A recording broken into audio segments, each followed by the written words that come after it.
അമ്മേ പരിശുദ്ധമ്മേ, അമ്മേ പരിശുദ്ധമ്മേ, ദേവമാതാവേ, ദൈവമാതാവേ, കൃപാസനത്തിലൂടെ ഞങ്ങൾക്കും ഞങ്ങളുടെ ദേശത്തിനും അമ്മ മധ്യസ്ഥം തേടി തന്ന എല്ലാ അനുഗ്രഹങ്ങൾക്കും കൃപകൾക്കും ഞങ്ങളിപ്പോൾ ഹൃദയം നിറഞ്ഞ നന്ദി പറയുന്നു.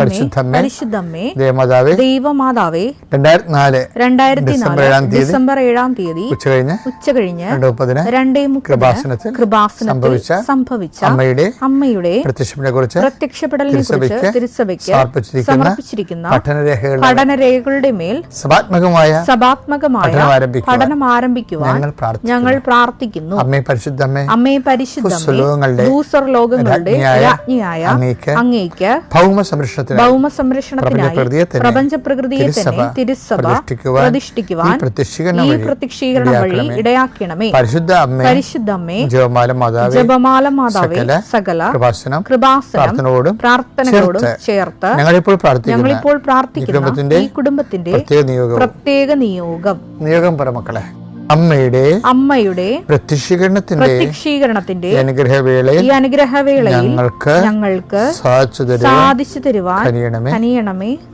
ആമേൻ. വിശ്വാസ പ്രമാണം. സർവശക്തനായ പിതാവും ആകാശത്തിന്റെയും ഭൂമിയുടെയും സൃഷ്ടാവുമായ ദൈവത്തിൽ ഞാൻ വിശ്വസിക്കുന്നു. അവിടുത്തെ ഏകപുത്രനും ഞങ്ങളുടെ കർത്താവുമായ ഈശോമിശിഹായിലും ഞാൻ വിശ്വസിക്കുന്നു. ഈ പുത്രൻ പരിശുദ്ധാത്മാവിനാൽ ഗർഭസ്ഥനായി കന്യകാമറിയത്തിൽ നിന്ന് പിറന്ന് പൊന്തിയോസ് പീലാത്തോസിന്റെ കാലത്ത് പീഡകൾ സഹിച്ച് കുരിശിൽ തറയ്ക്കപ്പെട്ട് മരിച്ച് അടക്കപ്പെട്ട് പാതാളങ്ങളിൽ ഇറങ്ങി മരിച്ചവരുടെ ഇടയിൽ നിന്ന് 3-ാം നാൾ ഉയർത്ത് സ്വർഗത്തിലേക്ക് എഴുന്നള്ളി സർവശക്തിയുള്ള പിതാവായ ദൈവത്തിന്റെ വലതുഭാഗത്തിരിക്കുന്നു. അവിടെ നിന്ന് ജീവിക്കുന്നവരെയും മരിച്ചവരെയും വിധിക്കുവാൻ വരുമെന്നും ഞാൻ വിശ്വസിക്കുന്നു. പരിശുദ്ധാത്മാവിലും ഞാൻ വിശ്വസിക്കുന്നു. വിശുദ്ധ കത്തോലിക്കാ സഭയിലും പുണ്യവാന്മാരുടെ ഐക്യത്തിലും പാപങ്ങളുടെ മോചനത്തിലും ശരീരത്തിന്റെ ഉയർപ്പിലും നിത്യമായ ജീവിതത്തിലും ഞാൻ വിശ്വസിക്കുന്നു. ആമേൻ. സുഖസ്ഥനായ ഞങ്ങളുടെ പിതാവേ, അങ്ങയുടെ നാമം പൂജിതമാകണമേ. അങ്ങയുടെ രാജ്യം വരണമേ. അങ്ങയുടെ തിരുമനസ് സ്വർഗത്തിലെ പോലെ ഭൂമിയിലും ആകണമേ. അന്നു വേണ്ടുന്ന ആഹാരം ഇന്ന് ഞങ്ങൾക്ക് തരണമേ. ഞങ്ങളോട് തെറ്റ് ചെയ്യുന്നവരോട് ഞങ്ങൾ ക്ഷമിക്കുന്നത് പോലെ ഞങ്ങളുടെ തെറ്റുകൾ ഞങ്ങളോടും ക്ഷമിക്കണമേ. ഞങ്ങളെ പ്രലോഭനത്തിൽ ഉൾപ്പെടുത്തരുതേ, തിന്മയിൽ ഞങ്ങൾ രക്ഷിക്കണമേ. ആമേൻ. നന്മ നിറഞ്ഞ മറിയമേ, സ്വസ്തി. കർത്താവ് അങ്ങയുടെ കൂടെ സ്ത്രീകളിൽ അങ്ങ് അനുഗ്രഹിക്കപ്പെട്ടവളാകുന്നു. അങ്ങയുടെ ഉദരത്തിൻ ഫലമായി ഈശോ അനുഗ്രഹിക്കപ്പെട്ടവനാകുന്നു. പരിശുദ്ധ മറിയമേ, തമ്പുരാന്റെ അമ്മേ, പാപികളായ ഞങ്ങൾക്ക് വേണ്ടി ഇപ്പോഴും ഞങ്ങളുടെ മരണസമയത്തും തമ്പുരാനോട് അപേക്ഷിക്കണമേ. ആമേൻ. എൻ്റെ കർത്താവേ, നിന്റെ ഉന്നതമായ നാമത്തിന് സ്തോത്രം ചെയ്യുന്നു. എൻ്റെ കർത്താവേ, നിന്റെ വിശുദ്ധ പൗരോഹിത്യത്തിന് നന്ദി പറയുന്നു. 39 കൊല്ലം നിന്റെ പരിശുദ്ധ ബലി അർപ്പിച്ചുകൊണ്ട് പരിശുദ്ധ കുർബാനയുടെ തുടർന്നുള്ള ആത്മീയ ആവിഷ്കാരമായ കുർബാന ജീവിതം അനുഷ്ഠിക്കുവാൻ വിളിക്കപ്പെട്ടതിന് നന്ദി പറയുന്നു. കർത്താവേ, അതിൻ്റെ ആസ്തിയിലും അതിൻ്റെ അടിത്തറയിലും അതിലാശ്രയിക്കുന്ന അങ്ങയുടെ അവകാശമോഹരിമാകുന്ന ജനങ്ങളോട് ഈ പ്രാർത്ഥനയുടെ ശക്തിയാൽ നിന്റെ തിരുമുറുവാർന്ന വലതുകരം അണിപ്പിറന്ന അത്ഭുതകരം ഈ പ്രാർത്ഥന കൂടുന്ന ഓരോ മകൻ്റെയും മകളുടെയും മേൽ വെക്കണമെന്ന് പ്രാർത്ഥിക്കുന്നു. അടിപ്പിണർ പോലെ വൈദാക്കാലം പോലെ ദൈവികമായ ശക്തി നിന്നിലേക്ക് ആവശ്യിക്കട്ടെ. മനസ്സ് തളർന്നു പോയവരുണ്ട്. രോഗം മൂലം, പീഡിതകൾ മൂലം, സാമ്പത്തിക ദാരിദ്ര്യം മൂലം, കുടുംബകലഹം മൂലം, ഓരോരുത്തർക്കുമുള്ള ബാധ്യത കാരണം മനസ്സ് തളർന്നു പോയവരുണ്ട്. ഈശോയെ, അവരെ നീ ഇപ്പം ശക്തിപ്പെടുത്തണം. നിൻ്റെ തിരുമുറുവാർന്ന വലതുകരത്തെ ശക്തിപ്പെടുത്തണം. നിൻ്റെ ആണിപ്പെടുത്താറുന്ന അത്ഭുതകരത്തെ ശക്തിപ്പെടുത്തണം. കർത്താവെ, ഉച്ചമുള്ളം കാലം വരെ ദൈവികമായ ശക്തി ആത്മാവേ, പരിശുദ്ധാത്മാവേ, യേശു ക്രിസ്തുവിൽ ആഴമായി വിശ്വസിക്കുന്ന എല്ലാവർക്കും അവകാശമുഖര്യമായി പിതാവിൻ്റെ തിരുസ്ഥതയിൽ വാഗ്ദാനമായ സമ്മാനമായ ദാനമായ പരിശുദ്ധാത്മാവിൽ ഇപ്പോൾ അങ്ങനെ മക്കളെ ശക്തിപ്പെടുത്തണമേ. ഇന്നത്തെ ദിവസത്തിനായി ശക്തിപ്പെടുത്തണമേ. ഇപ്പോൾ അങ്ങനെ മക്കളെ ശക്തിപ്പെടുത്തണമേ. ഇന്നത്തെ നിയോഗങ്ങൾക്കായി ശക്തിപ്പെടുത്തണമേ. ഇപ്പോൾ ആത്മാവെ അങ്ങനെ മക്കളെ ശക്തിപ്പെടുത്തണമേ. ഇന്നവർ പോകുന്ന വഴികളെ ആത്മാവിനെ അഭിഷേകം ചെയ്യണമേ. ഇന്നവർ പോകുന്ന സംസാരങ്ങളെ അവരെ ഇടപെടുന്ന ഇടപെടലുകളെ കർത്താവ് ആത്മാവിനെ ശക്തിപ്പെടുത്തണമേ. കർത്താവ് ചെയ്തു തീർക്കാനുള്ള ജോലികൾ, സംസാരിച്ചു തീർക്കാനുള്ള സംസാരങ്ങൾ, പ്രാർത്ഥിച്ചു തീർക്കാനുള്ള പ്രാർത്ഥനകൾ എല്ലാം കർത്താവിൻ്റെ കൃപയാൽ നിറയട്ടെ. അമ്മയെ പരിശുദ്ധമായ ദേവമാതാക്കാനായ കല്യാണ കുടുംബത്തിലേക്ക് എന്നതുപോലെ അവരുടെ ആവശ്യങ്ങൾ അവർ തന്നെ അറിയാത്തപ്പോൾ അമ്മ തന്നെ അറിഞ്ഞുകൊണ്ട് ഈശോയുടെ തിരുസന്നിധി അർപ്പിക്കുന്ന അമ്മയുടെ ദിവ്യ സാന്നിധ്യം ഉടമ്പടിയെടുത്ത എല്ലാ മക്കൾക്കും സഞ്ചാരി മാതാവേ, സമയത്തിൻ്റെ റാണി, എപ്പോഴും അവർക്ക് അനുഭവവേദ്യമാക്കാൻ ഇടയാക്കണമേ എന്ന് പ്രാർത്ഥിക്കുന്നു. കർത്താവേ, ഓരോ നിമിഷവും ഓരോ ദിവസവും ഞങ്ങളുടെ വിശ്വാസം, ഞങ്ങളുടെ ദൈവസ്നേഹം, ഞങ്ങളുടെ പ്രത്യാശ നില അർപ്പിച്ചുകൊണ്ട് കർത്താവ് ജീവിക്കുന്ന മക്കൾക്ക് കർത്താവേ, അങ്ങ് വലിയ ഈ അടരാട്ട ജീവിതത്തെ അങ്ങ് ആത്മശക്തി, ആത്മധൈര്യമായി, അഭിഷേകമായി അങ്ങയുടെ മക്കൾക്ക് അടയാളങ്ങളുടെ അനുഭവവേദ്യമാക്കണം പ്രാർത്ഥിക്കുന്നു. എൻ്റെ കർത്താവിൻ്റെ ഉന്നതമായ നാമത്തിൽ, സഭയുടെ അധികാരത്തിൽ, കുരിശിൻ്റെ അടയാളത്തിൽ ദൈവശക്തിയാൽ നീയും നിൻ്റെ കുടുംബവും അനുഗ്രഹിക്കപ്പെടട്ടെ. God infuse the spirit of power and grace. നമ്മളെ ഉടമ്പടിയുടെ ബേസ്മെൻറ്റ് രക്ഷയുടെ സമവാക്യമാണ്, അല്ലേ? അത് നമുക്കറിയാം. എന്താണത്? Not by merit but by grace. എന്നുവെച്ചാൽ നിൻ്റെ യോഗ്യത കൊണ്ടല്ല, എൻ്റെ കൃപ കൊണ്ടെന്ന്. എന്നുവെച്ചാൽ യോഗ്യതകളെ, മെറിറ്റ് ചില സമയത്ത് വിലപ്പോകാത്ത അവസരങ്ങളുണ്ടാകുമെന്ന് ഞാൻ നിങ്ങളോട് പറഞ്ഞിട്ടുണ്ട്. ചില ആൾക്കാർ അമിതമായ ആത്മവിശ്വാസവും അത് കവിഞ്ഞ അഹങ്കാരമായിട്ട് ഇങ്ങനെ ജീവിക്കുന്നുണ്ട്. എന്താ കാര്യം? അവർക്ക് 97 മാർക്കുണ്ട്, 98 മാർക്കുണ്ട്. ഞാൻ പിന്നെ എന്തിനാണ് പ്രാർത്ഥിക്കണത്? കാര്യം എനിക്ക് മുത്തിക്കൊണ്ട് എൻ്റെ മാർക്ക് ലിസ്റ്റ് കാണുമ്പോൾ തന്നെ മുത്തിക്കൊണ്ട് എനിക്ക് അഡ്മിഷൻ തരുമെന്നൊക്കെ പറയും. അത് അങ്ങനെയൊക്കെ ചിന്തിച്ചിരിക്കുക. അത് വെറുതെ വിട്ടികളുടെ മൂഢസ്വർഗത്തിലാണ്. കാരണം നീ 98 മാർക്കുകാരൻ അഡ്മിഷൻ ചെല്ലുമ്പോൾ എന്നാ സംഭവിക്കണത്? ആകെപ്പാടെ 5 സീറ്റും ഉണ്ടാകും, 98 മാർക്കുകാരൻ 10 പേരും ഉണ്ടാകും. ആർക്ക് കൊടുക്കും? ഈ പ്രശ്നമുണ്ട്, ഈ പ്രതിസന്ധിയുണ്ട്. അപ്പോൾ എപ്പോഴും നമ്മൾ ഓർക്കുക, ജീവിതം എന്ന് പറയണത് ദൈവം നിശ്ചയിച്ചിരിക്കുന്നത് എന്താണ്? Not by merit but by grace. ജീവിതത്തിൻ്റെ ഏതെങ്കിലും ഭാഗങ്ങളിൽ ഗ്രേസ് ഇല്ലാതെ ഫില്ലാകത്തില്ല. ഗ്രേസ് നമ്മൾ പിന്നെ വേറെ പ്രശ്നം എന്ന് വെച്ച് കഴിഞ്ഞാൽ, ഗ്രേസ് ഇപ്പോൾ നമുക്ക് ഗ്രേസ് വേണ്ട, മെറിറ്റ് മതി എന്ന് പറഞ്ഞു കഴിഞ്ഞാൽ എന്താ കാര്യം? നമ്മുടെ റിട്ടേൺസും നമ്മുടെ അനുഗ്രഹങ്ങളും കുറവായിരിക്കും. കാര്യം എന്താണ്? മെറിറ്റ് വർക്ക് ചെയ്യുന്ന ഒരു ഇക്വിലിബ്രിയം ഉണ്ട്. എന്താണ്? നിങ്ങൾ വിതക്കുന്നത് തന്നെ നിങ്ങൾ കൊയ്യും. ആണ്ടാ. അപ്പോൾ മെറിറ്റിൻ്റെ അനുസരിച്ച് നോക്കാനാണെങ്കിൽ ആ മെറിറ്റ് അനുസരിച്ചുള്ള നമുക്ക് അതനുസരിച്ചുള്ള അനുഗ്രഹമേ നമുക്ക് കിട്ടത്തുള്ളൂ. അനുഗ്രഹമില്ല, ആനുകൂല്യമായാലും എന്തായാലും മെറിറ്റിൻ്റെ ഒരു അപാജയം അതാണ് ഈശോ പറഞ്ഞത്. ഗലാത്യ 5:6-7 എടുത്ത്, മനുഷ്യൻ വിതയ്ക്കുന്നത് തന്നെ കൊയ്യും. അതാണ് മെറിറ്റിൻ്റെ പ്രശ്നം. അതാണ് യോഗ്യത മാത്രം ആശ്രയിച്ചാൽ നിങ്ങൾ യോഗ്യതയുള്ളൊരു അഹങ്കാരം പിടിച്ചിരിക്കരുത്.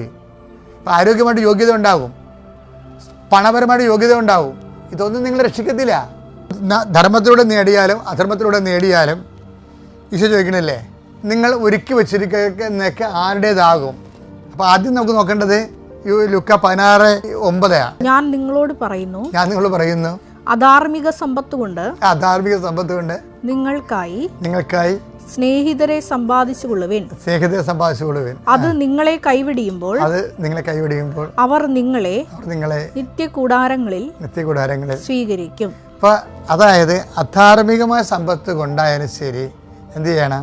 അപ്പോൾ ചില സമയത്ത് നിങ്ങളുടെ മെറിറ്റ് നേടുന്നത് ചിലപ്പോൾ ഗുസ്തി കൊണ്ടും മത്സരം കൊണ്ടും മറ്റുള്ളവരുടെ കാലുവാരിക്കൊണ്ടും ദൈവത്തെ അറിയാത്ത കാലത്ത് മനുഷ്യൻ പല വിക്രിയകൾ കാണിക്കും. പക്ഷേ എങ്കിലും അതിനെ അനുദപിച്ചുകൊണ്ട് അതെല്ലാം വൈറ്റാക്കാൻ പറ്റും. ഇപ്പം ചില കള്ളന്മാർ ചെയ്യുന്നതില്ലേ, ബ്ലാക്ക് വൈറ്റാക്കാൻ വേണ്ടി കുറേ സൂത്രം കാണിക്കത്തില്ലേ, ഇതുപോലെ തന്നെ ആധ്യാത്മികതയിലും ബ്ലാക്ക് വൈറ്റാക്കാൻ പറ്റും.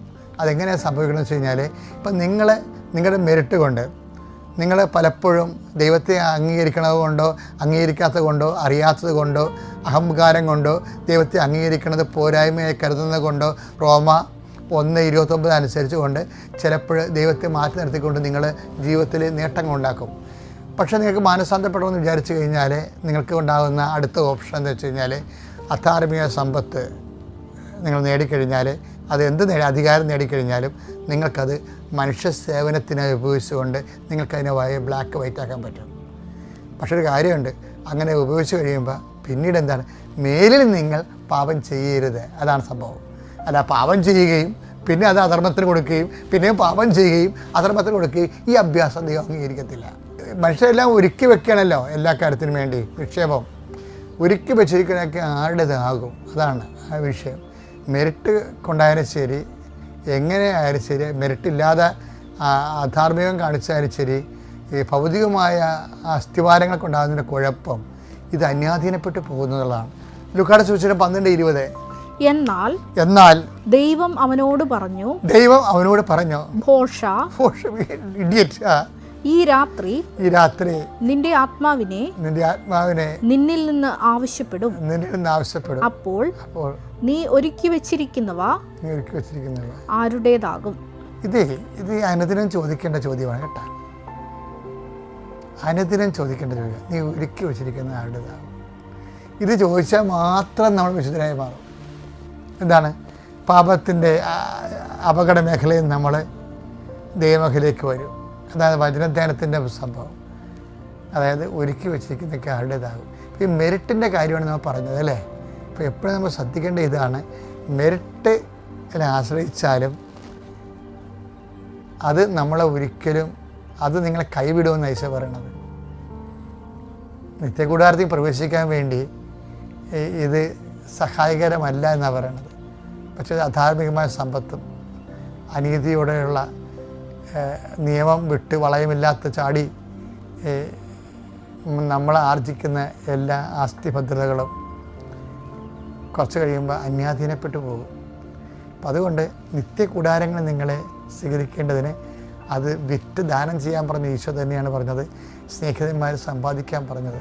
അപ്പം എപ്പോഴും നമ്മൾ ശ്രദ്ധിക്കേണ്ട ഇതാണ്, നമ്മൾ പാപം ഉപേക്ഷിച്ച്, അനീതി അഴിമതിയൊക്കെ ഉപേക്ഷിച്ച്, കള്ളത്തരവും കള്ളത്രാസും ഒക്കെ ഉപേക്ഷിച്ച് നമുക്കങ്ങനെ കേവലമായിട്ട് ജീവിക്കാമെന്നല്ല. ബുദ്ധിപൂർവ്വം ദൈവത്തിൽ വിശ്വസിക്കുന്നവർ നിത്യതയിലാണ് വിശ്വസിക്കുന്നത്, അറിയാമല്ലോ. അപ്പോൾ അതിലേക്കുള്ള യാത്രയിൽ നമ്മളെ സഹായിക്കാൻ പറ്റിയ ഒരു ടിപ്സാണിത്. എന്താണ്? ബ്ലാക്ക് വൈറ്റാക്കാൻ കഴിയും. എങ്ങനെ? അത് ബ്ലാക്ക് എടുക്കാനുണ്ടാകുന്ന അധർമ്മങ്ങൾ അവസാനിപ്പിക്കുകയും അതേസമയം അറമത്തിലൂടെ സമ്പാദിച്ചത് അത് ആവശ്യമുള്ളവരെ കൊടുത്തിട്ട് അതുപോലെ നീ കർത്താവിൻ്റെ തിരുസന്നിധിയിൽ ക്ലീനായി നിൽക്കുകയും ചെയ്യുക. ഇപ്പം ക്ലീനായി നിൽക്കുമ്പോൾ തന്നെയാണ് ഈ പ്രെയറൊക്കെ ഭാരമില്ലാതെ വരണത്. അല്ലെങ്കിൽ എന്നും കൊന്നും നിൻ്റെ പ്രാർത്ഥനകളൊക്കെ ഉണ്ടാവും, പക്ഷേ ആ ഒരു ആവശ്യത്തിന് വേണ്ടിയായിരിക്കും. ആ പ്രാർത്ഥന മുഴുവനും നിറച്ച്, ആ പ്രാർത്ഥന എന്തുമാത്രം നീ പ്രാർത്ഥിക്കുന്നു അത് മുഴുവനും നിന്റെ ആവശ്യമായിരിക്കും. അത് ഭയങ്കര ശാപം പിടിച്ച പരിപാടിയാണ്. അപ്പോൾ ശ്രദ്ധിക്കുക. എൻ്റെ പേര് ശ്രീകുട്ടി, തിരുവല്ലയ്ക്കടുത്ത് കവിയൂരാണ് സ്വദേശം. ഞാൻ ആദ്യമായിട്ട് ഉടമ്പടി എടുക്കുന്നത് 2022 ഓഗസ്റ്റ് 19 13 ആദ്യമായിട്ട് ഇവിടെ വന്നു. അതിനുശേഷം 19 ഉടമ്പടി എടുത്തത്. സ്വന്തമായിട്ട് ഒരു ഭവനം ഇല്ലായിരുന്നു. അതായിരുന്നു ആദ്യം ഉടമ്പടി എടുക്കുമ്പോൾ ഉള്ള ലക്ഷ്യം എന്ന് പറയുന്നത്. കുടുംബമായിട്ട് ഞങ്ങൾ ഒരുമിച്ച് താമസിച്ചിരുന്നിട്ടുണ്ട്. അമ്മയുടെ അനിയത്തിയുടെ കൂടെ കുടുംബമായിട്ട് താമസിച്ചിട്ടുണ്ടിരുന്നത്. പക്ഷെ നമുക്ക് സ്വന്തമായിട്ട് ഭവനമില്ല. ഞാൻ ഒരു +2 ഡിഗ്രി പഠിക്കുന്ന സമയം വരെ ഞങ്ങളൊരു അലമാരിയുടെ ഇടയിലായിരുന്നു ഞാനും അനിയത്തി. കാല് നിവർത്ത് നമ്മളൊന്ന് ഉറങ്ങിയിട്ടില്ല. അതുപോലൊരു അവസ്ഥയിലായിരുന്നു കിടന്നിരുന്നത്. അതിനുശേഷം ഞങ്ങൾക്ക് ബ്ലോക്കിൽ നിന്ന് 4 ലക്ഷം രൂപ അനുവദിച്ച് ഞങ്ങൾ വീട് വെച്ചു. വീട് വെച്ചിട്ട് നമ്മൾ മൊത്തം പണി നമുക്ക് പൂർത്തീകരിക്കാനായിട്ട് പറ്റിയില്ല. അവർ തന്ന പൈസയ്ക്കൊത്തും നമുക്ക് പണി പൂർത്തീകരിക്കാൻ പറ്റിയില്ല. അപ്പം നമുക്ക് ആപ്പാടെ ഉള്ളത് 4 സെൻറ്റ് സ്ഥലവും വീടും മാത്രമേ ഉള്ളൂ. അപ്പം 4 സെൻറ്റ് ഒരു ബാങ്കിലും ലോൺ എടുത്തിട്ട് ലോൺ കൊടുത്താൽ കിട്ടത്തില്ല. കോപ്പറേറ്റീവ് ബാങ്കിൽ പോലും 5 ലക്ഷം രൂപയിൽ 5 സെൻറ്റ് സ്ഥലം ഉണ്ടെങ്കിൽ മാത്രമേ നമുക്ക് ലോൺ കിട്ടത്തുള്ളൂ. അപ്പം ഞാനും അമ്മയും ഓരോരോ ബാങ്കുകൾ, തിരുവല്ല, ചങ്ങനാശ്ശേരി, കോട്ടയം, ഇങ്ങനെ ഓരോരോ ബാങ്കുകൾ നിരന്തരം കയറി ഇറങ്ങി നടക്കുക. നമുക്ക് 4 സെൻറ്റാണ്, ആരും ലോൺ തരത്തില്ല. അമ്മ പുഷ്പഗിരി മെഡിക്കൽ കോളേജിൽ ANM സ്റ്റാഫാണ്. അപ്പോൾ അമ്മയുടെ സാലറി സ്ലിപ്പ് വെച്ചിട്ട് നമ്മൾ ലോൺ എടുക്കാണ്ട് നോക്കിയത്. നമുക്കൊരു നിവൃത്തിയില്ലാതെ നമ്മളിങ്ങനെ തേരാപ്പാരം അങ്ങോട്ടും ഇങ്ങോട്ടും നടക്കുക. അവസാനം നമ്മൾ ഇവിടെ വന്ന് ബഹുമാനപ്പെട്ട ജോസഫ് അച്ഛനെ കണ്ടു. അപ്പോൾ എൻ്റെ 2ാമത്തെ പുതുക്കലായിരുന്നു. ഉടമ്പടി എടുത്തതിന് ഈശ്വര 2ാമത്തെ പുതുക്കലായിരുന്നു. ഞാൻ ആദ്യം ഇവിടെ വരുമ്പോൾ ധ്യാനം കൂടുമ്പോൾ ആ ബാക്ക് സൈഡിൽ ഇരുന്ന് ഉറങ്ങുമായിരുന്നു. അപ്പം അച്ഛൻ എന്നെ കാണാനായിട്ട് ഒരു നിവൃത്തിയില്ല. ഇത്രയും ആൾക്കൂട്ടം അന്ന് ഇതിലും ആളുണ്ട്. ഇത്രയും ആൾക്കൂട്ടത്തിനിടയിൽ അച്ഛൻ എന്നെ കാണാൻ നിവൃത്തിയില്ല. ഇവിടെ വന്ന് ടോക്കൺ എടുത്ത് അച്ഛനെ കണ്ടപ്പം അച്ഛൻ എൻ്റെ തോളിൽ തട്ടിയിട്ട് പറയും, നീ എന്തിനാ അവിടെ നിന്ന് ഉറങ്ങിയെന്ന് ആദ്യം ചോദിച്ചത്. അപ്പം ഞാൻ പറഞ്ഞു, അച്ഛനോട് ആര് പറഞ്ഞു കൊടുത്തു? ഞാൻ അവിടെ നിന്ന് ഉറങ്ങിയത് എങ്ങനെ? അച്ഛൻ എങ്ങനെ അറിയാം ഞാൻ അവിടെ നിന്ന് ഉറങ്ങിയെന്ന്? അച്ഛനെ തോളെ തട്ടിയിട്ട് പറഞ്ഞു, ധൈര്യമായിട്ട് പൊക്കോ, എല്ലാം നടക്കുമെന്ന് പറഞ്ഞു. അപ്പോഴും നമ്മൾ ബാങ്ക് കയറി ഇറങ്ങാം. അപ്പം അമ്മയോട് ഞാൻ പറഞ്ഞു, അമ്മ എനിക്കിനി വയ്യ, കയറി ഇറങ്ങാനായിട്ടുള്ള ശേഷി എനിക്കിനി ഇല്ല, നമുക്ക് വയ്യ, നമുക്ക് നിർത്താം. ഇപ്പോൾ കുടുംബത്തിൽ നിന്ന് നമ്മൾ ഇറങ്ങി കൊടുക്കേണ്ടതായിട്ട് വന്നു. അപ്പോൾ ഞങ്ങളുടെ വീടിൻ്റെ പണി തൊട്ട് ഞങ്ങൾ തീർന്നിട്ടും ഇല്ല, ഒരു വാതിൽ പോലും ഇല്ല. അപ്പോൾ തകര ഷീറ്റ് കൊണ്ടൊരു വാതിലാണ് ഞങ്ങൾ വീടിനെ മറച്ചിരിക്കുന്നത്. അപ്പം ഞങ്ങൾ അക്രൈസ്തരായതുകൊണ്ട് തന്നെ ഈ പള്ളിയിലെ പ്രാർത്ഥനകളും സാക്ഷ്യങ്ങളും ഒക്കെ സ്പീക്കറിൽ ഞങ്ങൾ ഒച്ചത്തിലിട്ട് വെക്കും. അപ്പോൾ ഇതൊന്നും അയൽപക്കത്തുള്ളവർക്ക് അത്ര ഇഷ്ടപ്പെടത്തില്ല. അപ്പോൾ അവർ പറയും, നിങ്ങൾക്ക് വേറെ പണിയൊന്നുമില്ല, ഇതൊക്കെ തട്ടിപ്പാണ്, അങ്ങനെ ഇങ്ങനെ എന്നൊക്കെ പറഞ്ഞാൽ നമ്മൾ ഇതുമായിട്ട് തന്നെ ഉടമ്പടി തന്നെ കുറച്ച് ഞങ്ങൾ മുന്നോട്ട് പോയി. അതിനുശേഷം ഞാൻ ബസ് കയറാൻ നമ്മൾ നിൽക്കുമ്പോഴത്തേക്കിന് ബോസിൽ ഇങ്ങനെ 2 സെൻറ്റ് തൊട്ട് ഭവന വായ്പ എന്ന് എഴുതി വെച്ചു. അങ്ങനെ ഞങ്ങളത് ആ നമ്പറിലേക്ക് വിളിച്ചു. അവർ വന്ന് ആക്സിസ് ബാങ്കുകാർ ഞങ്ങൾക്ക് വീട്ടിൽ വന്നു. 7 ലക്ഷം രൂപ ഞങ്ങൾ ലോൺ അനുവദിക്കുമായിരുന്നു. അപ്പോഴും അമ്മയുടെ 7 എന്നുള്ള സംഖ്യയാണ് എപ്പോഴും കണക്റ്റ് ആക്കുന്നത്. 7-ാം തീയതിയാണ് അവർ ഞങ്ങളുടെ വീട്ടിൽ വന്നത്. 7 ദിവസത്തോളം നമ്മൾ ഈ നിയോഗം വെച്ച് പ്രാർത്ഥിച്ചു. അങ്ങനെ 7 എന്നുള്ള സംഖ്യ വളരെയധികം കണക്റ്റഡ് ആയിരുന്നു.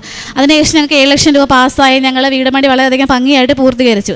അതിനുശേഷമായിരുന്നു അനിയത്തി +2 കഴിഞ്ഞ് എന്ത് പഠിക്കണമെന്ന് അറിയാതെ നിൽക്കുന്ന സമയത്ത് എന്നെപ്പോലെ ഡിഗ്രി കഴിഞ്ഞിട്ട് വീണ്ടും PSC എഴുതി ഇങ്ങനെ വെറുതെ നടക്കുന്നതിലും ഭേദം മെഡിക്കൽ ഫീൽഡ് നോക്കാമെന്ന് തന്നെ കരുതിയിട്ട് അവൾ നഴ്സിങ്ങിന് ചേർത്തു.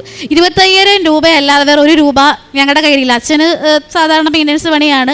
അപ്പോൾ അമ്മയുടെ ശമ്പളം കൊണ്ടാണ് നമ്മൾ ലോണൊക്കെ അടച്ചു പോകുന്നത്. അച്ഛൻ്റെ പൈസയിൽ നമ്മൾ ചിലവും കഴിയും. അങ്ങനെ നമ്മൾ കുടുംബം പൊയ്ക്കൊണ്ടിരിക്കുന്നത്. അപ്പോൾ അതിനുശേഷം ഞങ്ങൾ 25,000 രൂപയല്ലാതെ വേറെ പൈസ ഞങ്ങളുടെ കയ്യിലില്ല. അത് പലയിടത്തുനിന്ന് അച്ഛനും അമ്മയും കടം മേടിച്ചതാണ്. ആ പൈസ കൊണ്ട് എൻ്റെ അച്ഛനും അമ്മയും അനിയത്തിയെ കൊണ്ട് മംഗലാപുരത്ത് നഴ്സിങ്ങിന് ചേർത്ത് കഴിഞ്ഞ് അവളുടെ കൂടെ പഠിക്കുന്ന എല്ലാവരും പൈസയുള്ള പിള്ളേർ, റൂംമേറ്റുള്ള പിള്ളേരാണെങ്കിൽ എല്ലാം കാശുള്ള. എൻ്റെ അനിയത്തിക്ക് ഇടാനായിട്ടൊരു ഡ്രസ്സ് പോലും ഇല്ലാത്തൊരവസ്ഥയിലായിരുന്നു അവൾ അവിടെ ചെന്ന് കയറുന്നത്. അപ്പോൾ അമ്മ ചോദിച്ചു, മോനെ നമ്മൾ എന്തോ കൊടുക്കും? അപ്പോൾ ഞാൻ പറഞ്ഞു, അമ്മ ഞാൻ PG പഠിത്തം അവസാനിപ്പിക്കുക, ഇനി വയ്യ എന്നെ കൊണ്ട് പഠിക്കാൻ, ഞാനും എന്തെങ്കിലും ജോലിക്ക് പോവുക, അല്ലാതെ നമ്മുടെ കുടുംബം മുന്നോട്ട് പോകത്തില്ലെന്ന് കരുതി. അങ്ങനെ ഞാൻ ചങ്ങനാശ്ശേരി IDFC ബാങ്കിൽ കളക്ഷനിൽ ജോലിക്ക് കയറുന്ന സമയത്ത് നമ്മൾ ഈ കളക്ഷൻ പൈസയിലൊക്കെ ആണെങ്കിൽ നമുക്കൊന്നും ചെയ്യാനെടുക്കാനൊന്നും പറ്റത്തില്ല. അങ്ങനെ ഒരു 7 ദിവസം കഴിഞ്ഞതിന് ശേഷം അവളുടെ കൂട്ടത്തിൽ പുതിയൊരു റൂംമേറ്റ് പെങ്കൊച്ച് വന്നു, കാസർഗോഡുകാരി ഒരു കൊച്ചു വന്നു. അപ്പോൾ അവളുടെ പപ്പയോട് ഇങ്ങനെ, പപ്പ എൻ്റെ കൂടെ റൂമിലുള്ളൊരു കൊച്ച് ഭയങ്കര സാമ്പത്തിക ഉന്നതത്തിൽ പെങ്കൊച്ച് കൂടെ വന്നിട്ടുണ്ട്, അവളെ എങ്ങനെ സഹായിക്കണമെന്ന് പറഞ്ഞു. അപ്പോൾ ആ കുട്ടിയുടെ പപ്പ അതും 7 ദിവസം കഴിഞ്ഞിട്ട്, അവളവിടെ ചെന്നതിന് ശേഷം 7 ദിവസം കഴിഞ്ഞിട്ട് എൻ്റെ അമ്മയുടെ ഫോണിൽ വിളിച്ചിട്ട് പറയാ, ഞങ്ങളുടെ മോളെ ഒരു UK ഫാമിലിക്ക് അവളെ സ്പോൺസർ ചെയ്യാൻ താല്പര്യമുണ്ട്. ആ കോളേജിൽ, മംഗലാപുരത്ത് നഴ്സിംഗ് കോളേജിൽ എൻ്റെ അനിയത്തിയുടെ ഫീസാണ് ആദ്യമായിട്ട് 1 വർഷം മുഴുവൻ ഫീസ് അടച്ചു തീർക്കുമായിരുന്നു ആ സ്പോട്ടിൽ. എത്രമാത്രം നന്ദി അമ്മയോട് പറഞ്ഞ കാര്യം. നമ്മുടെ കയ്യിൽ ഒന്നുമില്ല, തിരിച്ചു വരാൻ ലോക്കലിലാണ് അമ്മ ട്രെയിനിൽ കയറി വന്നത്. കാര്യം പൈസ അമ്മയുടെ കയ്യിലില്ല. അവിടെ ചെന്നിട്ട് ബെഡ് മേടിക്കാൻ പോലും പൈസ തികയാഞ്ഞിട്ട് ഞാൻ പലരോടുമായിട്ട് കടം മേടിച്ചാണ് 5,000 രൂപയോളം അയച്ചു കൊടുത്താണ് സാധനങ്ങളൊക്കെ വാങ്ങിയിട്ട് അമ്മ തിരികെ വന്നത്. അപ്പോൾ എത്രമാത്രം നന്ദി വന്നത്. ഇതെല്ലാം എൻ്റെ അമ്മയുടെ കാരുണ്യം കൊണ്ട് മാത്രമാണ്. പ്രേക്ഷിത വേദികളെന്ന് വെച്ചാൽ അതാണ് എന്നെ ഏറ്റവും അധികം ഈ സാക്ഷ്യം പറയാനാണെങ്കിലും ഇവിടെ നിൽക്കാനാണെങ്കിലും പ്രേരണയായിട്ടുള്ള കാര്യം എന്ന് പറയുന്നത്. ഞങ്ങൾ ആദ്യമായിട്ട് പ്രേക്ഷിത വേല ചെയ്യുമ്പോഴത്തേക്കും ഞങ്ങളുടെ വീട്ടിൽ റേഷനരിയാണ്. ഞങ്ങൾ ഇപ്പോഴാണ് നല്ല ഈ ചുവന്ന അരിയൊക്കെ വെച്ച് ചോറുണ്ടുന്നത്. ഞങ്ങൾ റേഷനരിയാണ് ഞങ്ങൾ ചോറ് കഴിക്കുന്നത്. അപ്പം ഇവള് ചോദിച്ചു, ചേച്ചി നമ്മൾ എന്തോ കൊടുക്കും, നമുക്ക് പ്രേക്ഷിത വേല ചെയ്യണ്ടേ? അപ്പം ഞാൻ പറയടി, ചോറ് കൊടുക്കണേ, നല്ല അരിയിട്ട് വേണ്ടേ കൊടുക്കുക. അവള് പറഞ്ഞു, നമുക്ക് ഉള്ള പോലെ കൊടുക്കാം. അപ്പം കറി വെക്കാൻ കറിയൊന്നുമില്ല. അപ്പോൾ ആകെ ഞങ്ങളുടെ കയ്യിൽ കുറച്ച് ചില്ലറ പൈസയാണ്. ചില്ലറ പൈസ ഒരു 10-12 രൂപ കാണും. ആ ചില്ലറ പൈസ എടുത്ത് അവൾ കടയിൽ പോയി മുട്ട മേടിച്ചുകൊണ്ട് വന്നു. ഞാൻ ചേമ്പും താള് വേറെ അത് പറയാൻ എനിക്ക് ഒരു മടിയില്ലായിരുന്നു. ഞാൻ വന്ന വഴി ഞാൻ മറക്കത്തില്ല. ആ ചേമ്പും താള് പറിച്ച് ഞങ്ങൾ തോരൻ വെച്ചു. മുട്ടയും പുറത്താണ് ഞങ്ങൾ ആദ്യമായിട്ട് ഞങ്ങളുടെ പ്രേക്ഷിത വേല തിരുവല്ലയിൽ ഞങ്ങൾ ചെയ്യുന്നത്. ഞങ്ങൾ ഗവൺമെൻറ് ഹോസ്പിറ്റലുകളിൽ വൃത്തിയായിട്ട് ഞങ്ങൾ ചോറുമ്പതി കൊടുക്കാൻ, നമ്മളെ ഹോട്ടലിൽ നിന്ന് വാങ്ങിച്ചു കൊടുക്കാനോ മീൻ മേടിച്ചു കൊടുക്കാനോ ആ സമയത്തൊന്നും പൈസ നമുക്കില്ല. അപ്പോൾ ഇവളൊക്കെ നഴ്സിങ്ങിന് പഠിക്കാൻ പോകുന്നതിന് മുന്നാണ് നമ്മളിതൊക്കെ ചെയ്യുന്നത്. ഓരോ രോഗികളായിട്ട് ഞങ്ങൾ കയറി ഇറങ്ങി കണ്ടു. എല്ലാവർക്കും തൈലം തൊട്ട് കുരിശ് വരച്ച് ഞങ്ങൾ പ്രാർത്ഥിച്ചു. ഈ പ്രേക്ഷിത വേലയൊക്കെ ചെയ്ത ശേഷമാണ് എൻ്റെ കുഞ്ഞ് നഴ്സിംഗ് പഠിക്കാനായിട്ട് പോകുന്നത്. അപ്പം അമ്മ അവളെ അത്രത്തോളം സഹായിച്ചു. ഇന്ന് ഞങ്ങളുടെ വീട്ടിൽ ഒരു ദിവസം പോലും ഞങ്ങൾ മീനില്ലാതെ ഞങ്ങൾ ചോറുണ്ടെന്നില്ല ആ അവസ്ഥയിലേക്ക്. അതുപോലെ ഞങ്ങളുടെ വീട് ഞങ്ങൾ പണിയുന്ന സമയത്ത് ഈ തകര ഷീറ്റ് കൊണ്ടാണ് മറച്ചത്. അപ്പോൾ അയൽപക്കത്ത് അപ്പോഴും നമുക്ക് കളിയാക്കൽ ഒത്തിരി ഉണ്ടായിരുന്നു. കട അടക്കി വന്ന ഓരോരുത്തരും പറഞ്ഞുകൊണ്ടിരുന്നത്, കട അടയ്ക്കുക അല്ലെങ്കിൽ സന്ധ്യാസമയം. അപ്പം ഭയങ്കര സൗണ്ടായി. രാത്രി നമ്മൾ കിടക്കാതിരുത്ത് ഈ കഥ അടയ്ക്കുമ്പോഴത്തേക്കിന് ഭയങ്കര ശബ്ദം കടുകെടുന്നുള്ള ഭയങ്കര സൗണ്ട് കേൾക്കുന്നത്. അപ്പം പറയും, അവർ കട അടയ്ക്കുക എന്ന് പറയും. ഇന്ന് അവിടങ്ങളിൽ ആ 7 വീടുകളിൽ 25,000 രൂപയുടെ ഡോറുള്ള വീട്ടിൽ നിന്നാണ് ഞാൻ ഇന്ന് ഇവിടെ ഈ സാക്ഷ്യം പറയേണ്ടി വരണമെന്നുണ്ടെങ്കിൽ എൻ്റെ അമ്മ എന്നെ എത്രത്തോളം ഉയർത്തിയിട്ടാണ്. അതുപോലെ എല്ലാ പ്രേക്ഷിത വേലകളും ചെയ്യാറുണ്ട്. ഓൾഡ് ഏജ് ഹോമിൽ പോയപ്പോഴാണ് എനിക്ക് മനസ്സിലായത്, ജീവിതത്തിൽ സ്വന്തമായിട്ട് കിടക്കാട് ഒരു പ്ലേറ്റും ഗ്ലാസ്സും അല്ലാതെ പ്രതീക്ഷകളെല്ലാം വറ്റി വരേണ്ട മനുഷ്യരുണ്ട്. നമ്മളെയൊക്കെ കാത്തിരിക്കാനായിട്ട് വീട്ടിൽ അച്ഛനും അമ്മയും കാണും, സഹോദരങ്ങൾ കാണും. അവരെയൊക്കെ കാത്തിരിക്കാൻ നമ്മളെപ്പോലുള്ള സാധാരണക്കാർ അല്ലെങ്കിൽ ആഴ്ചവട്ടങ്ങളിലോ മാസങ്ങളിലോ വർഷങ്ങളിലോ എന്തെങ്കിലും കൊണ്ടുവരുന്ന ആൾക്കാരും മാത്രമേ ഉള്ളൂ. ജീവിതത്തിൽ ഒന്നുമല്ല, മനുഷ്യരെന്ന് പറയുന്നത് ഒന്നുമല്ലെന്ന് ഓൾഡ് ഏജ് ഹോമിൽ പോയതിനു ശേഷമാണ് എനിക്ക് മനസ്സിലായത്. ഞാൻ അവിടെ ചെല്ലും, അവർ നഖം വെട്ടി കൊടുക്കും, അവരുടെ ഡ്രസ്സ് അലക്കും, അവരുടെ ബാത്റൂം ക്ലീൻ ചെയ്ത് കൊടുക്കും, അവരെ കുളിപ്പിക്കും. എല്ലാം ഈ മുത്തൂറ് ഒരു ഓൾഡ് ഏജ് ഹോമിലായിരുന്നു ഞാൻ പൊക്കോണ്ടിരുന്നത്. അപ്പോൾ എല്ലാ പ്രൈസ് വിലയും ചെയ്യുന്ന ഞാൻ കളക്ഷൻ ഏജൻറ്റായിട്ട് വർക്ക് ചെയ്യുന്നുണ്ടെങ്കിലും വഴിയിൽ ആര് കണ്ടെന്ന് പറഞ്ഞാലും അവർക്ക് എൻ്റെ കയ്യിൽ ചിലപ്പോൾ 50 രൂപയാണെങ്കിൽ 2 ഏത്തയ്ക്കാപ്പം, ഒരു ഗ്ലാസ്, ഒരു കുപ്പിയും വെള്ളവും. കാര്യം അത് കൊടുക്കണം. എനിക്കത് കൊടുക്കാതെ പോകാതിരിക്കാനായിട്ട് പറ്റത്തില്ല. എൻ്റെ കയ്യിൽ പൈസ കളക്ഷനായിട്ട് കൊടുക്കുന്നത് ഷോർട്ട് വന്നോട്ടെ, സാരമില്ല, അപ്പം അമ്മ പരിഹരിച്ചോളൂല്ലോ എന്ന് കരുതിയിട്ട് ഞാൻ ആ സമയം അങ്ങനെ കൊടുക്കും. അതിനുശേഷം ഒക്ടോബർ 25 2024 ജപമാല റാലി വന്നു. ഈ റാലിയിൽ പോകാൻ ദിവസം 19,000 രൂപയുടെ കളക്ഷൻ ഞാൻ എടുക്കുന്നുണ്ട്. അത് വൈകുന്നേരം 6 ആകുമ്പോഴത്തേക്കും അവിടെ ഓഫീസിൽ കൊടുക്കണം. അന്ന് കളക്ഷൻ കൊടുക്കുന്ന സമയത്ത് 24-ാം തീയതി ഞാൻ ഇവിടെ വോളണ്ടർ, 25-ാം തീയതി രാവിലെ എനിക്കിവിടെ വരണം, തലേ ദിവസം വൈകിട്ട് ഇവിടെ വരണം, ഞാൻ വോളണ്ടറാ. വൈകുന്നേരം 6:30 ആയിട്ടും എൻ്റെ കയ്യിൽ പൈസ ഇല്ല, അമ്മയുടെ കയ്യിലും പൈസ. കാരണം എപ്പോൾ ഈ ലോൺ അടവും കാര്യങ്ങളൊക്കെ നടന്നു പോകും. ഒരു മാസം 16,650 രൂപ നമുക്ക് ബാങ്കിൽ അടയ്ക്കേണ്ടത്.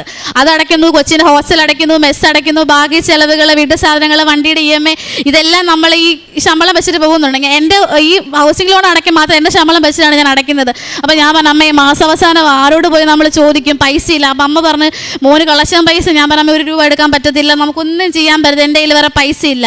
അങ്ങനെ 6:30 ആയപ്പോൾ അറിയത്തില്ല, അമ്മ ആരോടൊക്കെ തല്ലിക്കൂട്ടി 2,000 രൂപ ഒപ്പിച്ച് എന്നെ കാത്ത് 6:30 ആയപ്പോൾ വീട്ടിൽ ഇരിക്കുക. അന്ന് വെള്ളിയാഴ്ച ദിവസം, പിറ്റേ ദിവസം ലീവ് ചെയ്തിരുന്ന മാനേജർ പറഞ്ഞു, പിറ്റേ ദിവസം കളക്ഷൻ ഉണ്ട്, കിട്ടാത്ത കളക്ഷൻ എടുക്കണം. പിറ്റേ ദിവസം പറഞ്ഞു, ഞാൻ സാറ് ഒക്കത്തില്ല, ഞാൻ വരത്തില്ല, എനിക്ക് റാലിക്ക് പോകണമെന്ന് പറഞ്ഞു. ഞാൻ അവിടുന്ന് വെള്ളിയാഴ്ച 8 മണിയായി, അവരെന്നെ ഓഫീസിൽ നിന്ന് ഇറങ്ങിയ സമയം വെള്ളിയാഴ്ച 8 മണിയായി. അപ്പോൾ സോഷ്യോ ഇവിടുന്ന് ആൾക്കാരെന്നെ വിളിച്ചുകൊണ്ടിരിക്കുക, റാലിക്ക് വരുന്ന വോളണ്ടർ ഇത്രയും സമയം ഇവിടെ എത്തിയിട്ടില്ല. അപ്പോൾ ഞാൻ പറഞ്ഞു, കുറച്ച് സമയത്തുള്ളിൽ ഞാൻ എന്തായാലും വരും, അവിടെ നിൽക്കുക, എനിക്ക് ഇച്ചിരി സമയം കൊടുത്താൽ ഞാൻ ഇറങ്ങുന്നേ ഉള്ളൂ. രാത്രി 8:30 തിരുവല്ല സ്റ്റാൻഡിൽ വന്നു. അപ്പം ബസ്സുകൾ ഏകദേശം ബസ്സുകൾ വരുന്നുണ്ട്, പക്ഷേ എല്ലാം കോട്ടയം, എറണാകുളം ഭാഗത്തേക്കുള്ള ബസ്സുകളാണ് വരുന്നത്. ആലപ്പുഴയ്ക്ക് ഒരൊറ്റ ബസ്സില്ല. ഞങ്ങൾ നേരെ ചങ്ങനാശ്ശേരി സ്റ്റാൻഡിൽ വന്നു. അപ്പോൾ ഞാൻ പറഞ്ഞു, ചേർത്തല ബസ് അവിടെ ആലപ്പുഴ AC റോഡിലുള്ള ബസ്സുണ്ട്, നമുക്ക് ചങ്ങനാശ്ശേരിക്ക് പോവാം. ഞാനും അമ്മ ചങ്ങനാശ്ശേരി ഇരുന്നു. ഇപ്പോൾ 2,000 രൂപയിൽ നിന്ന് 40 രൂപ പോയി. അതാ 20 രൂപ 40 രൂപ പോയി. ബാക്കി പൈസയായിട്ട് ഞാനും അമ്മ സ്റ്റാൻഡ് നിൽക്കുക. അവിടെ ഇപ്പോൾ ചോദിച്ചപ്പോൾ പറഞ്ഞു, വെളുപ്പിന് 4 മണിക്കല്ലാതെ ഇനി ഇവിടെ ബസ് വേറെ ഇല്ല. അമ്മ എന്നെ പറയാനായിട്ടൊന്നും ബാക്കിയില്ല, നീ ഒറ്റ വരുത്തി കാരണം ഇത്ര ലേറ്റ് ആയത്, നമുക്കവിടെ ചെല്ലുക, നിനക്ക് ഉത്തരവാദിത്തം ഇല്ല, നിൻ്റെ തീഷ്ണത കൊണ്ടാണ് ഇങ്ങനെ ആയി പോയത് എന്നെല്ലാം എൻ്റെ അമ്മ എന്നെ പറഞ്ഞുകൊണ്ടിരിക്കുമ്പോൾ ഞാൻ പറഞ്ഞു, അമ്മേ നമുക്ക് എത്താം. അപ്പം ഓട്ടോയ്ക്ക് അവിടെ വരെ പോകാനുള്ള പൈസ ഇല്ല, എന്തായാലും ചങ്ങനാശ്ശേരി ആലപ്പുഴയ്ക്ക് ആ സമയത്ത് തരണമെന്നുണ്ടെങ്കിൽ നല്ല ചാർജ് അവർ മേടിക്കും. അപ്പം ഞാനൊരു കൊന്തമാലയിൽ എൻ്റെ ഈ കഴുത്തിലിട്ടിരിക്കുന്ന ഇതുപോലൊക്കെ ഒരു പരിശുദ്ധ അമ്മ സദ്യം, ഈ കൊന്തമാലയിൽ ഇതുപോലൊക്കെ ഒരു കൊന്തമാല ഞാൻ ചവിട്ടുക സ്റ്റാൻഡ് ചെയ്യുന്നത്. അപ്പോൾ അമ്മയോട് ഞാൻ പറഞ്ഞു, അമ്മ ഇത് അമ്മയുടെ കൊന്തമാല, അമ്മയ്ക്ക് ഈ സൂക്ഷിക്കാനൊന്നും വയ്യെങ്കിൽ ഇതെന്തിനെ കൈ പിടിയിൽ കഴുത്തിലിടുക. അമ്മ പറഞ്ഞിട്ട് എൻ്റെ കൊന്തമാല എൻ്റെ ഉണ്ട്, ഇത് കൊന്തമാലയാ. അപ്പം ഞാൻ ആ കൊന്തമാല എടുക്കുകയും കിടങ്ങറാന്നാണ് ആ ബസ്സിൻ്റെ ബോർഡ് ഞാൻ കണ്ടത്. കിടങ്ങറായെന്ന ബസ്സിൽ നിന്ന് ഒരു അങ്കിളും ആൻറ്റി ഇറങ്ങി വരിക. ആ സ്ത്രീ എന്ന് വെച്ചാൽ ഭയങ്കര സുന്ദരിയാണ്, നിറയെ സ്വർണ്ണാഭരണങ്ങൾ ഇട്ടിട്ടുണ്ട്. അപ്പം ഞാൻ ആലോചിച്ചു, ഇവർ ഈ രാത്രി ഇത്രയും സ്വർണ്ണമൊക്കെ ഇട്ടുകൊണ്ട് എവിടെ പോകും? അപ്പം നമ്മളാണെങ്കിൽ ഒരു മനുഷ്യരാണെങ്കിൽ വേറെ ആളെ കാണുമ്പോൾ നമ്മൾ അവരെ ശ്രദ്ധിക്കുമല്ലോ. അപ്പം ഞാൻ പറഞ്ഞു, അമ്മ ഇവരെന്താ ഇത്രയും സ്വർണ്ണമൊക്കെ ഇട്ട് വരുന്നത്? അപ്പം ഈ അങ്കിളും ആൻറ്റി എൻ്റെ അടുത്ത് അപ്പോൾ വലിയ നല്ല ചെറുപ്പക്കാരാണ്, വലിയ പ്രായമുള്ള ആൾക്കാരൊന്നുമല്ല. അപ്പം എൻ്റെ അടുത്ത് വന്നിട്ട് ചോദിച്ചു, എങ്ങോട്ടേക്കാണ്? അപ്പം ഞങ്ങൾ പറഞ്ഞു, ഞങ്ങൾ ഇതുപോലെ ആലപ്പുഴയ്ക്ക് പോവാം, ഞങ്ങളും അങ്ങോട്ടാണ്. അപ്പം ഞാനപ്പോൾ ഓർത്ത്, ഞാൻ പറഞ്ഞു, ഞങ്ങൾ ഇനി ബസ്സില്ല, വെളുപ്പിനെ 4 മണിക്കേ ഉള്ളൂ ബസ്, ഇനി വീട്ടിൽ പോകാൻ പറ്റത്തില്ല, എനിക്ക് അവിടെ വോളണ്ടറാണ്, എനിക്ക് ആ സമയത്ത് അവിടെ ചെന്ന് നോക്കും. സോഷ്യലുള്ള ആൾക്കാരോട് ഞാൻ മറുപടി പറഞ്ഞ് മടുത്തു. കാര്യം ഭക്ഷണവും താമസ സൗകര്യം എല്ലാം ആക്കി അവരവിടെ ഇത്ര ആൾക്കാരെ എണ്ണി കാത്തിരിക്കുമ്പോൾ നമ്മൾ എത്താതിരിക്കുന്ന എൻ്റെ സമയം അധികം വൈകി. അപ്പം സമയത്തിന് മേലെ എൻ്റെ അമ്മയെ എനിക്ക് ഏറ്റവും ഇമ്പോർട്ടൻ്റ് വന്നൊരു സമയം വരുന്നത്.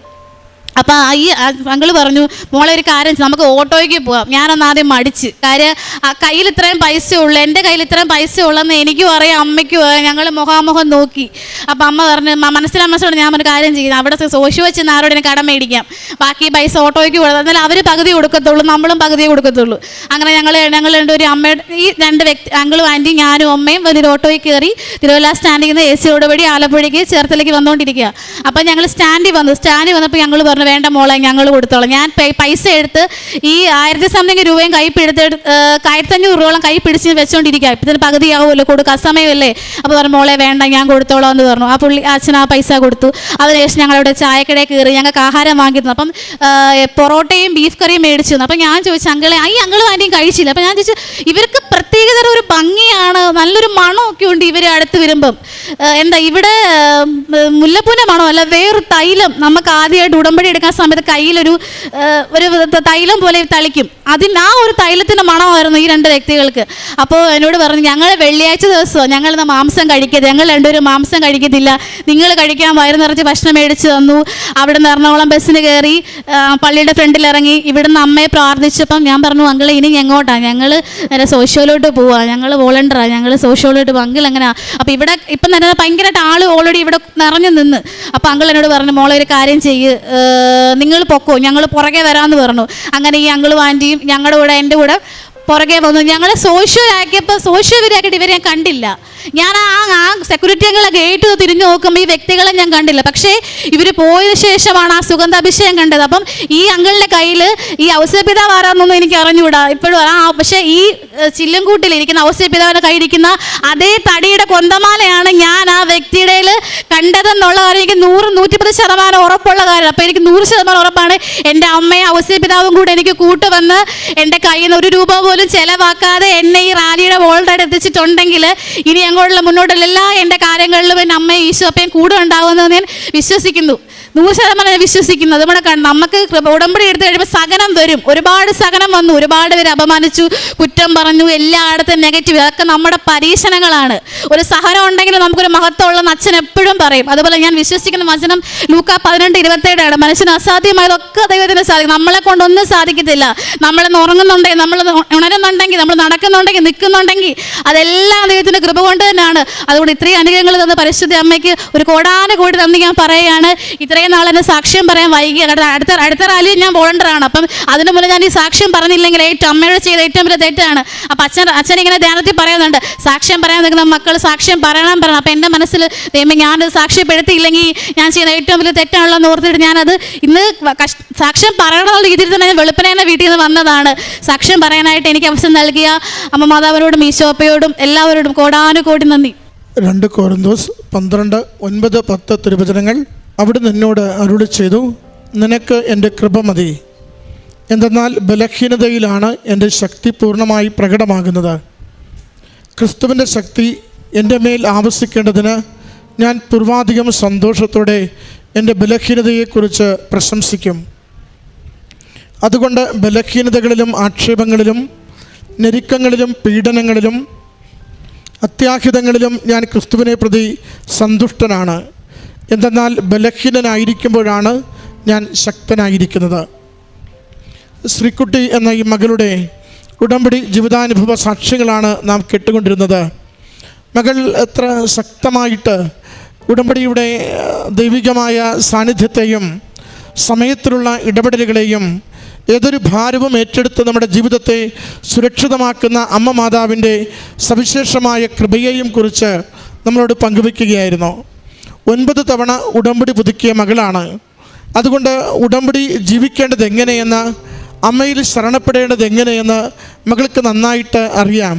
പ്രിയമുള്ളവരെ, ഇത് ഉടമ്പടി ജീവിതത്തിൽ നാം എപ്പോഴും ഹൃദയത്തോട് ചേർത്ത് പിടിക്കേണ്ടതാണ്. നമ്മൾ ഉടമ്പടിയിൽ വിശ്വസ്തയോടുകൂടി ദൈവസ്നേഹത്തോടുകൂടി ജീവിക്കുന്നതിന് തയ്യാറാണോ? ഒരിക്കൽ പോലും നമ്മളെ ഇകഴ്ത്താതെ, ചെറുതാക്കാതെ, മാറ്റി നിർത്താതെ നമ്മുടെ ജീവിത വിഷയങ്ങൾ ഏറ്റെടുത്തുകൊണ്ട് അമ്മ മാതാവ് സഹായിച്ചിരിക്കും. മകൾ പറയുന്നുണ്ട്, കഴിഞ്ഞ ഉടമ്പടിയുടെ ജപമാല റാലിക്ക് വേണ്ടി വരുവാൻ വേണ്ടി രാത്രി വൈകി വീട്ടിൽ നിന്ന് പുറപ്പെടുന്നത്.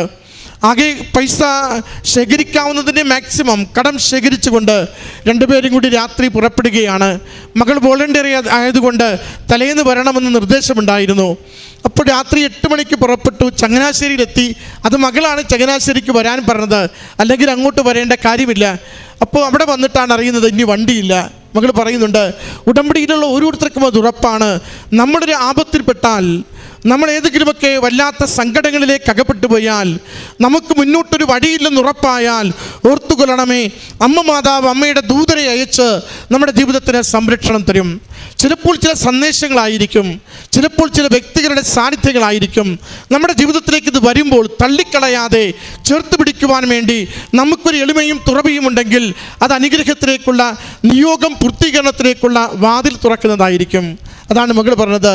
ആ ഒരു അങ്കിളും ആൻറ്റിയും കൂടി ഞങ്ങളെ അവിടെ നിന്ന് ഓട്ടോയിൽ കയറ്റി ഇങ്ങോട്ട് പോന്നു.